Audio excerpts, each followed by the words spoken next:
Assalamualaikum warahmatullahi wabarakatuh. Berjumpa lagi bersama saya Fatimah Diarnisa dalam MOOC Merawat Kesehatan Mental Keluarga. Kali ini kita akan membahas mengenai co-parenting. Apakah yang dimaksud dengan co-parenting?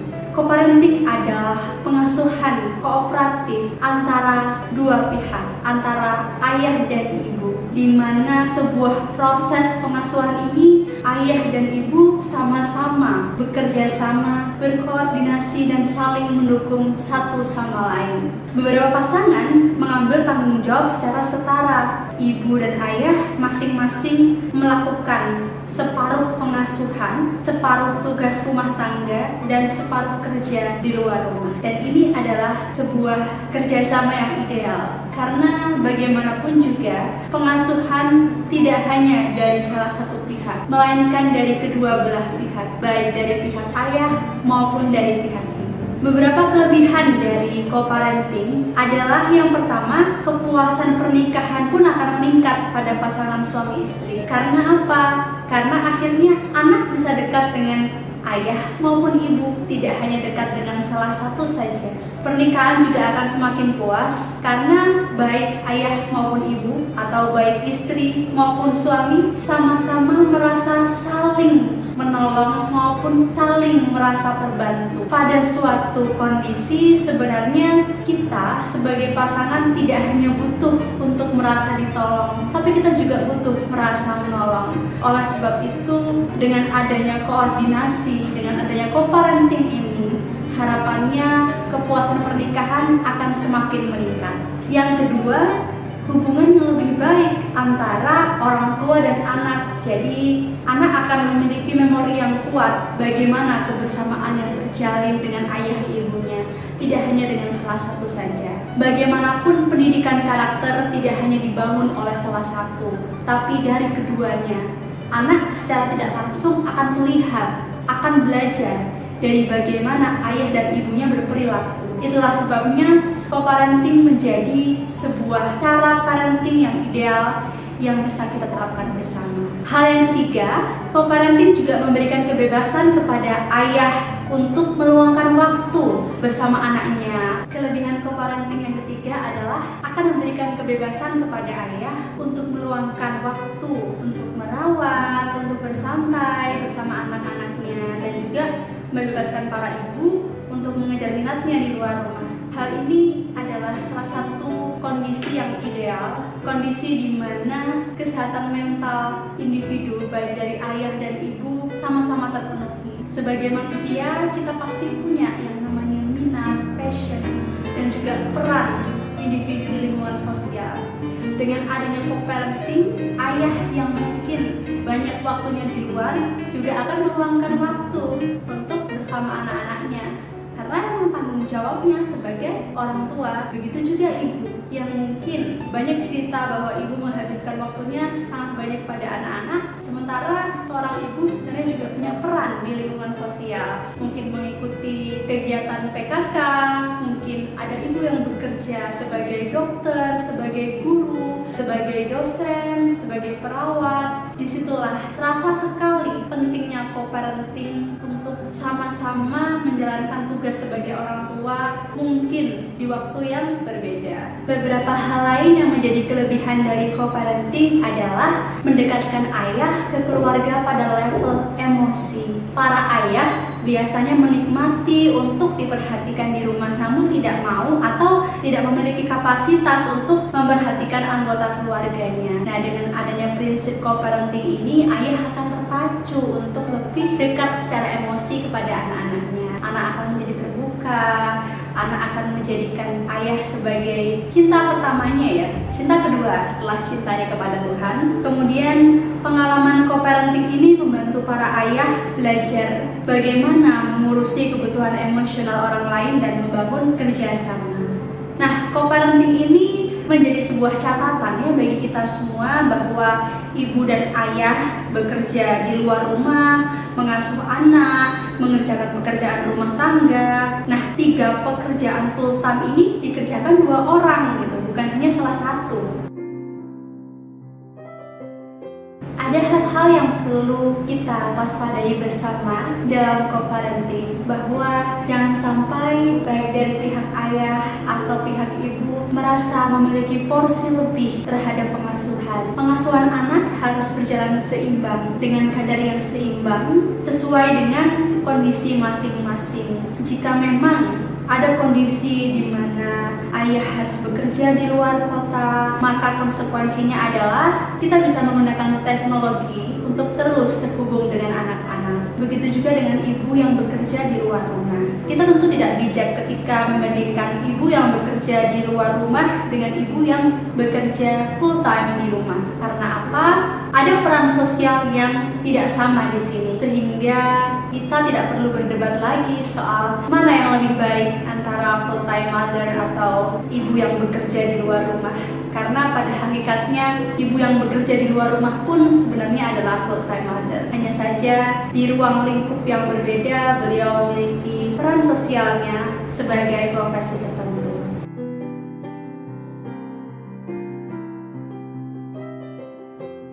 Co-parenting ini sebenarnya adalah salah satu cara juga untuk mencegah terjadinya perceraian, karena porsi pengasuhan ayah dan ibu dapat dikatakan seimbang dan juga selalu teringat dengan perjanjian yang kokoh, yaitu pernikahan.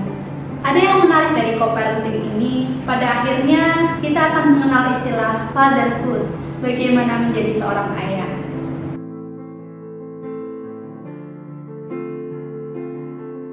Bicara soal co-parenting tidak akan lepas dari yang namanya fatherhood, yaitu menjadi ayah. Sebelum kita bahas lebih lanjut mengenai menjadi seorang ayah, kita boleh mengingat kembali ada 3 hal yang tidak akan bisa digantikan oleh seorang ayah, yang hanya bisa dilakukan oleh seorang ibu. Yang pertama adalah mengandung, yang kedua adalah melahirkan, dan yang ketiga adalah menyusui atau memberikan ASI.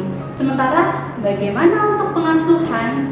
Terjawab sudah teman-teman bahwa pengasuhan itu adalah tanggung jawab bersama. Bukan hanya tanggung jawab seorang ibu, bukan pula hanya tanggung jawab seorang ayah, namun tanggung jawab kita sebagai orang tua. 2/3 anak korban perceraian mempunyai hubungan yang kurang baik dengan ayahnya. Hal ini disebabkan karena anak cenderung memilih untuk hidup bersama ibunya ketimbang bersama ayahnya. Dari sebuah penelitian juga didapati bahwa ada hubungan yang signifikan antara dukungan ekonomi dari ayah yang bercerai dengan well-being anak. Kontak yang berkelanjutan, minimnya konflik antar orang tua, dan dukungan ekonomi berpengaruh positif terhadap well-being anak. Di sini kita bisa membuktikan memang ayah sebagai ketua atau kepala keluarga memang memiliki kewajiban untuk menafkahi. Namun tidak dapat dipungkiri bahwa nafkah psikologis ternyata juga dibutuhkan oleh seorang anak, sama halnya nafkah suami kepada istri. Ternyata kalau selama ini kita mengatakan bahwa ibu adalah sosok yang paling mengerti anaknya, di berbagai riset membuktikan bahwa sebenarnya ayah mempunyai kemampuan yang sama dengan ibu dalam melakukan pengasuhan. So, tidak ada alasan bagi ayah untuk sama-sama berjuang mencetak anak-anak kita menjadi lebih baik lagi.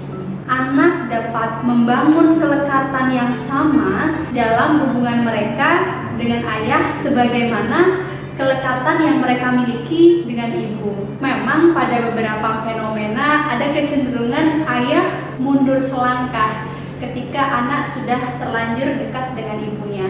Padahal saat dekat dengan ibunya inilah ayah bisa berkenalan, bisa mengenal anaknya lebih dekat lagi lewat mediasi dengan ibunya. Kalau memang sebagian besar ayah bekerja di luar rumah ya, sehingga ada suatu kondisi ketika ayahnya bekerja di luar kota atau bahkan luar negeri dan dia memiliki seorang anak bayi masih di bawah 1 tahun. Ketika pulang, anaknya lupa dengan wajah ayahnya dan akhirnya memang membutuhkan sosok ibu untuk menjadi mediasi mengenal anak, dan itu sama sekali bukan hal yang memalukan atau menyedihkan. Justru disitulah tantangan para ayah untuk terus memberikan nafkah psikologis kepada anak-anaknya.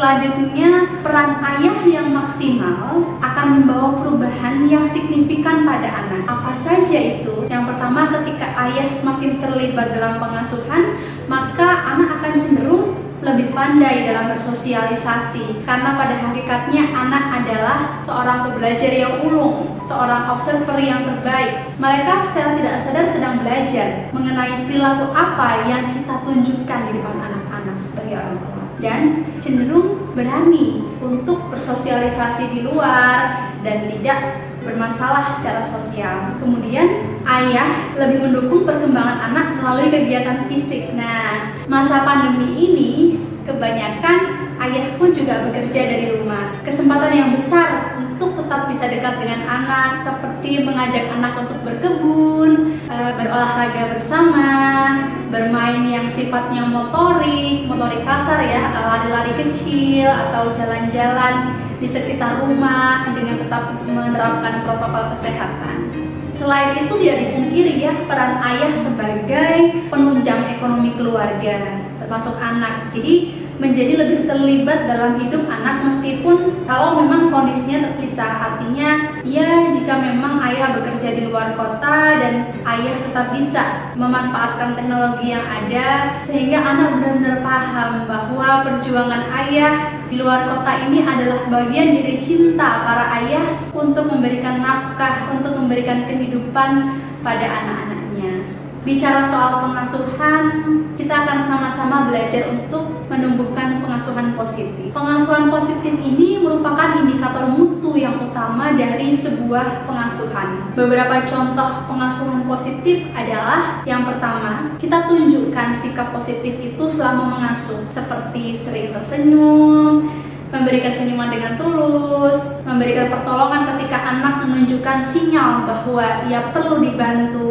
kemudian antusias dalam mengajarkan segala sesuatu, mendampingi anak belajar berjalan, mendampingi anak belajar di rumah. Itu adalah salah satu pengasuhan yang positif. Kemudian yang kedua adalah memperlihatkan sentuhan yang positif, seperti memeluk dengan hangat, mengusap dengan lembut, dan juga menepuk bahu dengan bersahabat ketika anak membutuhkan. Percaya atau tidak percaya, sentuhan fisik itu memberikan efek positif juga kepada psikologis anak. Jadi itu memang salah satu tools gitu untuk lebih dekat dengan anak. Kemudian yang ketiga adalah peka terhadap apa yang diucapkan dan dirasakan oleh anak. Dia responsif dengan kata-kata yang diucapkan oleh anak, menanggapi dengan antusias dan penuh perhatian. Bisa kita pahami bahwa anak-anak di usia 0-12 tahun akan banyak sekali, bahkan ada puluhan atau bahkan ratusan pertanyaan yang hadir mengenai konsep ketuhanan, konsep bermasyarakat, konsep hidup sosial, konsep bernegara. Itu semua akan terangkum dalam 12 tahun pertama kehidupan anak. Selanjutnya, menumbuhkan komunikasi dua arah antara ayah dan anak. Itu adalah tantangan yang besar, karena fenomena yang kita hadapi saat ini, kebanyakan ayah hanya nuturi atau hanya memberikan arahan untuk menjadi anak yang baik, untuk menjadi anak yang sopan, tapi seringkali perilaku yang ditunjukkan justru kontradiktif dengan apa tuntutan yang diberikan ayah kepada anaknya. Nah, ini jadi PR kita bersama ya, Bapak Ibu dan teman-teman, kakak atau adik yang sedang sama-sama berproses menjadi orang tua, bahwa menyelaraskan apa yang kita pikirkan, kita ucapkan, dan kita lakukan adalah sebuah kewajiban bersama. Hal lain yang menjadi bagian dari pengasuhan positif adalah memberikan apresiasi yang tinggi terhadap progres atau tumbuh kembang anak. Anak-anak tuh sangat suka dengan yang namanya reward, dengan dipuji, wah kamu hebat sekali nak, atas prestasi yang dia capai. Prestasi itu bukan hanya soal mendapatkan ranking 1, menjadi juara di lomba apa, tapi juga bisa dalam hal bagaimana dia menolong orang lain, bagaimana anak bersosialisasi di lingkungan rumah, bagaimana anak berinteraksi dengan teman sebayanya. Itu adalah sebuah prestasi. Jadi jangan sampai kita lupa untuk memberikan apresiasi atas setiap progres, atas setiap perkembangan anak kita, agar proses pembelajaran ini tidak berlangsung secara membosankan, jadi tantangan nih untuk para ayah dan ibu untuk mengajarkan anak dengan berbagai macam metode yang bervariasi. Misalnya melalui storytelling. Mungkin Bapak Ibu merasa bosan kalau misalnya mendengarkan ceramah yang sifatnya kaku, yang sifatnya hanya searah, apalagi yang dirasakan anak-anak gitu. Jadi mungkin melalui storytelling, bagaimana kita bercerita hal-hal yang menyenangkan dengan konten dongeng yang positif, dongeng yang mengajarkan nilai-nilai kebaikan, tolong-menolong, empati, nilai-nilai agama yang dianut. Disitulah sebenarnya anak jadi semakin tertarik untuk bisa mengimplementasikan nilai-nilai yang disampaikan. Jadi alih-alih kita menjadi penceramah atau nuturi dengan cara yang membosankan, yuk kita ajak anak kita mendengarkan cerita kita. Jadi membawakan cerita dengan lebih sederhana, dengan lebih santuy, dengan lebih santai ya. Misalnya di ruang keluarga kita bisa berkumpul. Hari ini ayah punya cerita, hari ini ibu punya cerita. Kalian mau mendengarkan nggak cerita ibu? Jadi memang hal ini tuh bukan sesuatu yang instan ya. Artinya memang harus memulai. Kita akan selalu punya starting point. Kalau kita tidak memberanikan diri untuk mencoba metode yang bervariasi, ada kecenderungan anak akan menjadi bosan. Nah, kita juga bisa menggunakan media bantu. Artinya ketika memang keterbatasan waktu yang diberikan orang tua kepada anaknya, kita bisa mengundang orang lain gitu. Misalnya memang membutuhkan guru les atau membutuhkan teman sebaya agar melatih kemampuan interaksi sosialnya, adalah hal yang wajar-wajar saja jika kita mengundang teman-temannya untuk bermain di rumah. Kemudian kita bisa berupaya sekuat tenaga untuk meniadakan interaksi yang negatif dengan anak, seperti mengabaikan, mencela, dan hal-hal seperti itu ya, dan lebih meningkatkan interaksi yang positif.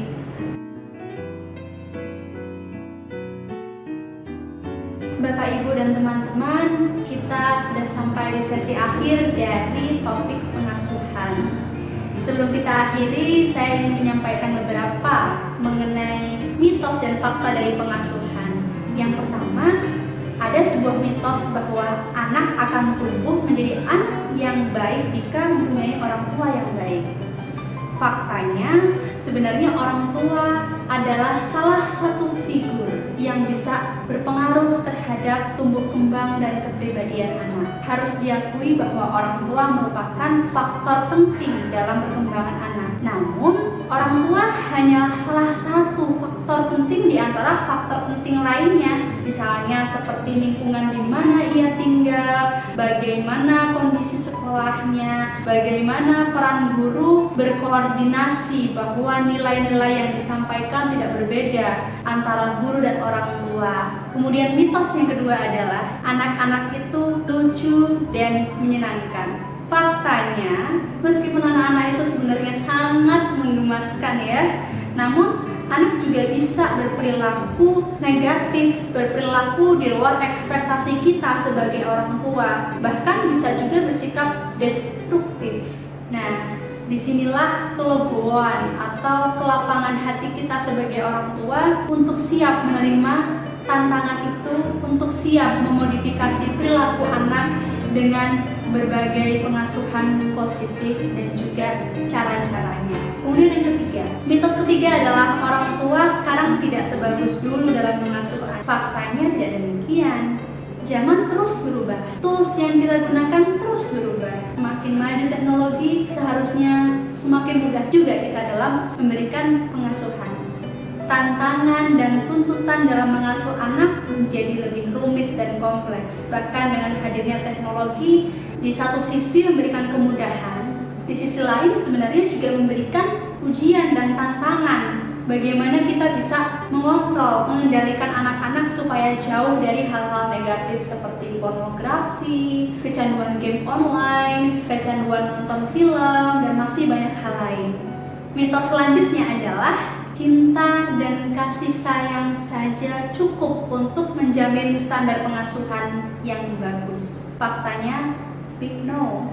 Cinta dan kasih sayang memang dapat membantu orang tua dalam menghadapi kesulitan dan tantangan dalam pengasuhan. Namun demikian, pengasuhan yang ideal diperlukan kerja keras, diperlukan keterampilan, dan juga mesti ada modal, mesti ada faktor lain seperti faktor kesiapan finansial, faktor kepribadian, dan masih banyak lagi. Mitos yang selanjutnya adalah single parent pasti bermasalah. Nah, faktanya tidak selalu ya, karena struktur keluarga tidak selalu menunjukkan seberapa baik sebuah keluarga menjalankan fungsinya. Jadi kita tidak bisa menjadikan single parent sebagai stigma bahwa anaknya pasti akan bermasalah. Meskipun beberapa riset menunjukkan bahwa perkembangan psikologis anak akan terganggu dengan kondisi single parent ini. Namun bukan berarti orang tua yang bercerai tidak bisa saling berkoordinasi untuk mensupport anak-anaknya. Kemudian mitos yang selanjutnya, semua orang tua adalah orang dewasa. Padahal data statistik menunjukkan bahwa angka anak di bawah usia dan mempunyai mental dan pola pikir yang belum matang terpaksa menjadi orang tua semakin meningkat. Ini sebuah fakta yang ironi ya Bapak Ibu dan teman-teman, sehingga jadi PR kita bersama untuk terus menyadarkan anak-anak kita, menyadarkan generasi remaja agar tidak buru-buru dalam menikah. Menyegerakan bukan berarti buru-buru, karena pernikahan akan selalu menghadirkan konsekuensi menjadi orang tua, menjadi pasangan sehidup semati, sehingga jangan sampai kita menganggap remeh sebuah perjanjian yang kokoh. Baik, untuk beberapa mitos berikutnya, silahkan Bapak Ibu dan teman-teman baca di materi yang sudah ada di website MOOC, dan terima kasih sudah menyaksikan. Sampai jumpa. Wassalamualaikum warahmatullahi wabarakatuh.